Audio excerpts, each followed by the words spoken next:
Todd McFarlane and Spawn. It's a long road. It's a long, dark road. I thought you were going to go with it's a long road when you're on your own. Rambo? Yeah. Like, I always picture Todd McFarlane because of '94, the Spawn movie that came out. And then, like, he wearing like a Vietnam jacket, just walking down streets, and everybody rejecting him. It's like, you know, that movie sucked, right? I enjoyed it because clown not like. But the thing is, really quick, to preface it, I remember Spawn. I love Spawn. The comic book was amazing. I remember when it came out in '92. Yeah. I got the first issue. I got the first comic book. I collected them all the way up to like 3 or 4, and then I kind of lost interest, and then I went back and bought a bunch of them. The animated series is what set that shit on fucking fire, dude. That shit was amazing. Like, that was gold. And then I think it was '94, '95. I could be wrong. The problem with that is what happened is that when Spawn was going to be made into a feature-length film, Todd McFarlane ran into a ton of roadblocks, more roadblocks than Sammy Sosa on his way to break the home run record. But he got steroids. But what happened is, kissed you, mama. But the thing is, what happened is that he was like, well, when I went in to pitch the idea for Spawn, he was like, how studio executives are, they're already pretty much against you when they find out what your premise is. It's a comic book movie, right? He's like, fuck that. And it was in the early 90s. Then, yeah. Yeah, it was in the early 90s. But he's like, all right, so they were like, okay, so he's from hell, strike one. He's a military soldier, and he's betrayed his government, and he's strike two. And then there was something else. He was like, but they give you these 3 strikes, and it was like they were like, well, it's going to be an R rating film, or it's going to be an NC movie or something. Like, they were really against the idea of it ever making it. So he had to cut a shit ton out for it to go to the theater, and that was the PG-13 film. That one sucked real big buttholes, like fucking syphilis butthole. But then I remember being in the video store later on after the movie came out. I didn't get a chance to go see it in the theater, but I remember seeing it. The Spawn cover was different. It was when he was standing there. He looked fucking awesome. That was the rated R. That was the uncut version on VHS, and I bought that. It wasn't like that much better, but they at least got to add some certain things into it. And dude, honestly, they had a great cast back in the day because they had Michael Jai White as Spawn. They had fucking John Leguizamo as Clown, who was fucking actor. Great. Yeah. By the way, I'm gonna quick rewind that. In 1997 is what I meant. The thing about that movie was it was extremely underrated as far as like what the character was and how well of a movie that could have been. Like, that could have been a fucking huge blockbuster in 1997. But again, will not diminish the fact that it was a comic book movie. A lot of people weren't willing to take the chance on it. They were like, no, I don't think so. We might have a success with Blade, but the Spawn thing, I don't know. And dude, it would have been groundbreaking, right? Because what you have is that you have Blade, which is the first black superhero. People fucking forget about that shit as far as in the movies. Yeah. Blade and Spawn, like, they both were black guys, and they had they were the big starring roles. But people say it was like Black Panther. It's like, what's the Black Panther, fuckers? But either way, it had some groundbreaking elements in it as well. And of course, it didn't matter if they were black or white or Mexican or whatever color they were. It was just a really good idea and a good story, and he got fucked because of the studio execs at the time. Now, moving forward into the future, here we are now, Back to the Future, 1.21 gigawatts. The news article that came out is that the Spawn creator, Todd McFarlane, has went on to say that they are going to make the movie. Like, it's going to happen this year. Yeah. And he is crediting that possibility, or that reality, to Joker doing so well in cinema. The only thing I don't like about it, man, is that Todd McFarlane basically won't shut up. He keeps coming out. This article, in some form or variation of another, has come out every couple months or even every few weeks. It's always Todd McFarlane just with another thing. Either he's ranting and he's pissed. He's like, well, I want to do it, but Blumhouse won't give me enough. This person won't give me enough money. People are fighting me on it. He's like, and he put in the stipulation that he has to direct it. A guy that's not directed much or anything, I'm not sure. I don't agree with that. But he's new to directing for the most part, at the very least. And his stipulation is that he's going to write and direct it.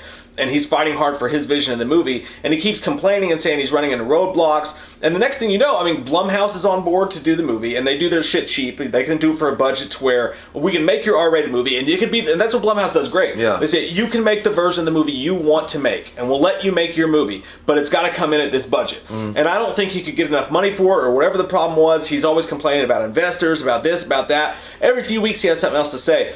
Today, he comes out and he says, oh, by the way, it's going to happen, and it's going to happen this year, because as you said, he's like, because of the success of Joker, he was like, before, I was begging people to make this movie. He's like, now my phone won't stop ringing. People are begging me to make this movie. Yeah. And he's like, my phone won't stop ringing. Academy Award winners, all this stuff like that. And he almost, he almost just kind of sounds at this point like a guy who's trying to like sell you bitcoins.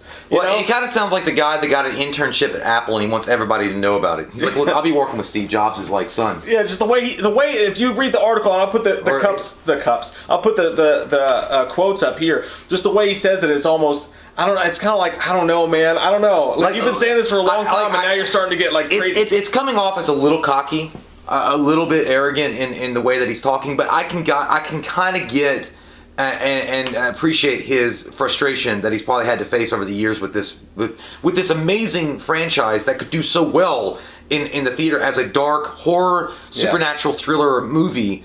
That he just couldn't get it off the ground because people were afraid to take chances until Joker broke the $1 billion fucking mark. Joaquin Phoenix sailed to the sky. I mean, Logan did it before that. But Logan did, but Joker really took a dark edge to it. Days of Future Past. It did, but Logan but when you Logan is fucking beast. But Logan, the movie Logan, while it's great and it's good and it's amazing in its own way, Joker really took a stab at the idea of having a mentally depraved person and going down that dark tunnel hole and not coming out until a fucking enema. I think just that it's the most recent one. Like maybe, and it made $1 billion. And it made $1 billion. Yeah, and it's made a ton of awards. But I think that he's just a little frustrated, so he's really happy now. Him directing it, I'm not on the side of that.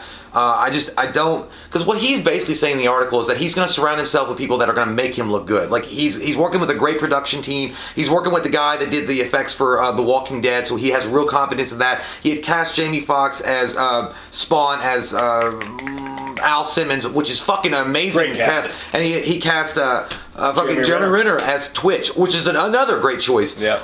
By the way, it really sucked because he has, dude, back in the day in '97, it was fucking Martin Sheen, dude, as the main bad guy in the movie. That was great. Yeah. But anyway, Captain Crunch, Frosted Flakes. But nonetheless, so he's basically relying on the efforts and abilities of the people that are around him to make him look really phenomenal, and that's great and that's all wonderful and stuff. But I can't play the fucking guitar for shit. But I was like, I got a great band. And I feel like they'll make me look good and sound good. I don't care if I can strum a few fucking things and they'll go. That's like, yes, Ted, but I do not believe that we will get Eddie Van Halen until we learn how to play our guitars.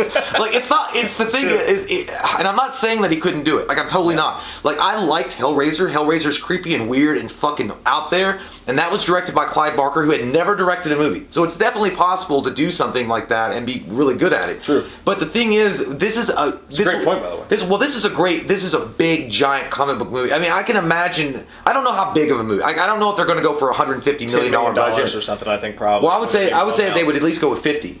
I don't know. Well, because Deadpool went 50 million, and I mean Blumhouse. I'm taking a chance because it would be Blumhouse's first foot out into the superhero genre, because they would be producing a superhero film with Blumhouse. They might take the chance to be like, all right, well, we're going to give you 50 million and let's really make something wonderful here. The problem is, I don't know if they'll do it with Todd McFarlane helming it. And again, I like Todd McFarlane. He's a really cool guy, and I know he's been out there, like, you know, he reminds me a lot of Ryan Reynolds and Tim Miller when they were trying to get Deadpool made. That's like, true. They would go to everybody and suck their dick just to get that movie on screen, and they did it sometimes 3 times. They didn't care about gonorrhea. They just did it. Yeah, her biological clock was ticking. You got to get it when it's ready. You got to get it in. It doesn't matter if she looks like Agatha Harkness. But that's the mother from anyway. That's from Marvel comic books. But either way, it doesn't matter. They were out there. They were preaching the good word, and they got it made eventually. And it was a great success.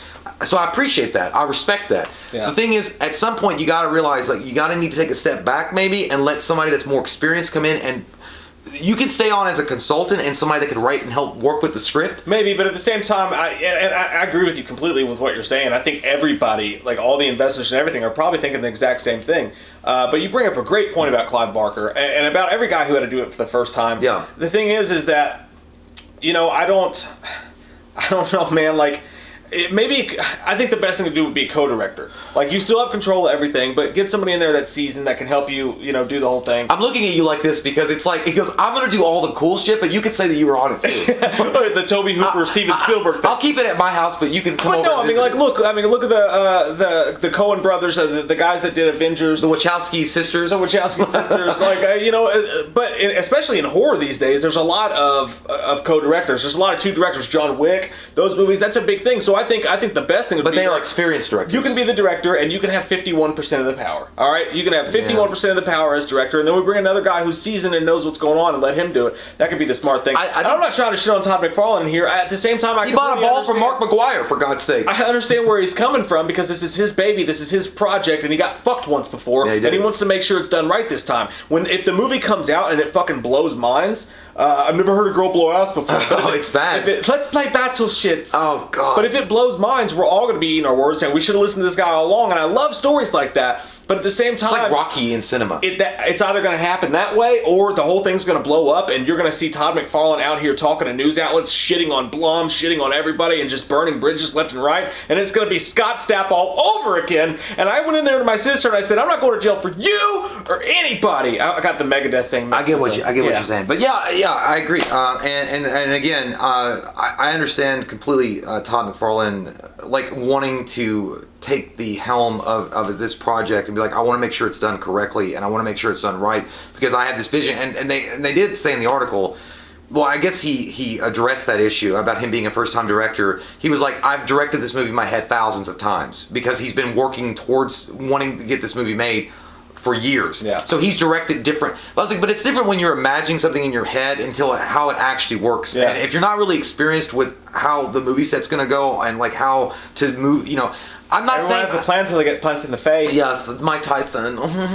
But it's not like he can't do it. I'm just saying I don't know if he's the best choice for it. Yeah. I get it too. He doesn't want someone taking it away from him and just taking complete creative control and be like, fuck you, bitch. Stanley Kubrick, your dick. Well, but get a director that he could work with, and then have him as a consultant, not even a co-director, because the reason why the co-director thing wouldn't work is because he is not experienced at all. The directors that are like co-directors, they all have done movies. But maybe you do it that way, and then he directs the sequel by himself. I mean, I don't know. That's like giving him a fucking paper badge, like, you're a part of the sheriff's department. What's it feel like to wear that badge, Wyatt? Honestly. But my hypocrisy knows no bounds. But at the same time, the thing that makes me skeptical is Blumhouse is known for letting people do their projects. Mm-hmm. They're known for letting people do it their way, and then they give them a certain amount of money for whatever the risk warrants. And the fact that he's working with Blumhouse, and you know how well they work with directors who have their own IPs, and producers who have their own IPs, and he's still coming out over the past few months saying, oh, nobody wants to give us money, nobody wants to do this and that. It makes me kind of go, okay, if you have the same problem over and over again, and the one equalizer is that it's always you. You're always fighting with people, and you're always the one guy who's always the person fighting with people, and that makes me wonder how hardcore he's being about this, and how difficult he's being, and kind of delusional he could possibly be being behind closed doors. But who knows? What he's saying is that it's going to come out, and they're going to start making it this year, and people are knocking down his door. It's like, but it just sounds like that kid in high school was like, yeah, I got a girlfriend, check her out, and it's like this beautiful like 10, and the where'd kid, she live? Yeah, and you're like, oh, Ontario. She's in Fiji on a photo shoot right now. Shit. Like, I don't know. Tell her to Skype you. She can't because there's no service there, bitch. It's a war-torn country. Where? Ontario?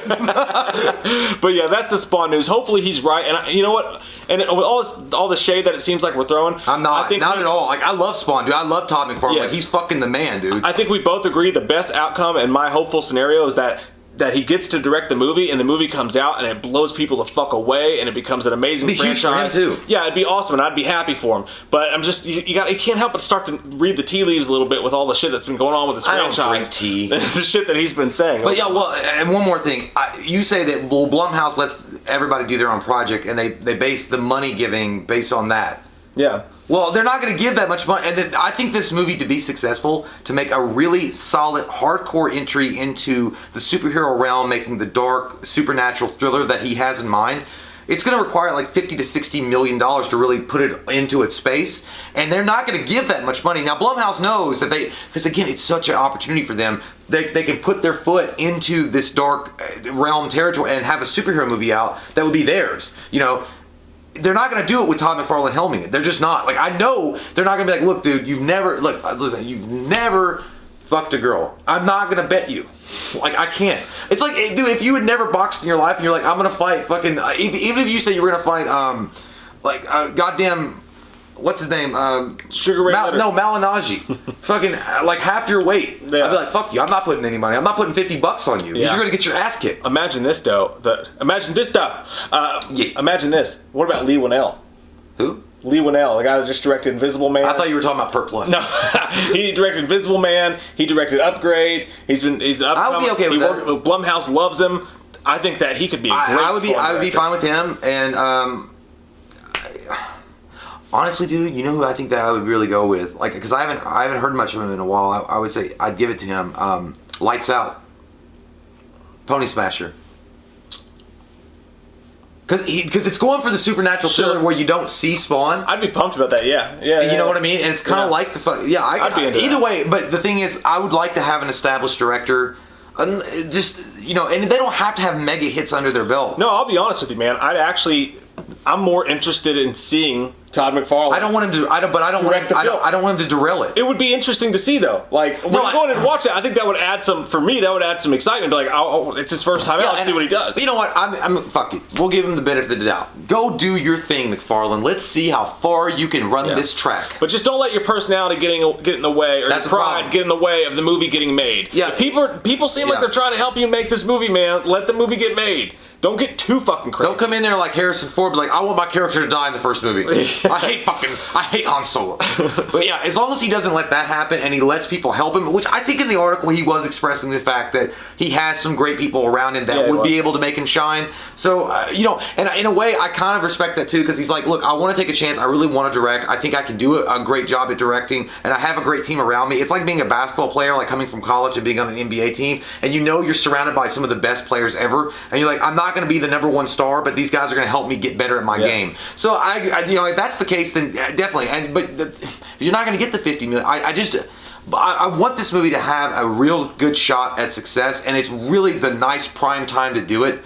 And if you fuck this up, man, if this is a fuck up movie because of the direction's awful, and it's like it doesn't make any sense because you thought you were directing an animated series rather than an actual cinematic movie that makes sense for everybody, then Spawn might be derailed forever. Like people, I'm not touching that. That's a fucking cursed property. I feel like Todd McFarlane in this situation. Todd McFarlane's Brad Pitt in Seven when he's riding in the car with Morgan Freeman on their first day, and he's like, "Look, man, just don't jerk me off. That's all I ask. Just don't jerk me off." I feel like what he is he's basically like Michael J. Fox in The Frighteners, which we're actually getting ready to review tonight.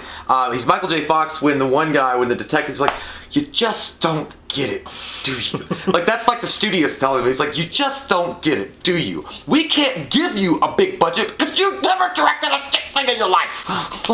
It's like, oh, okay. But anyway, that's the news. We went on longer than I thought we would on that, but there was a lot of things to talk about. Yeah. That was a big old package done full in your face. So? Act like you're Mr. Perfect. We watched a movie. Yeah. We watched a movie. We watched a movie. Yeah. You know what? We did a review. We watched a movie. We watched a movie.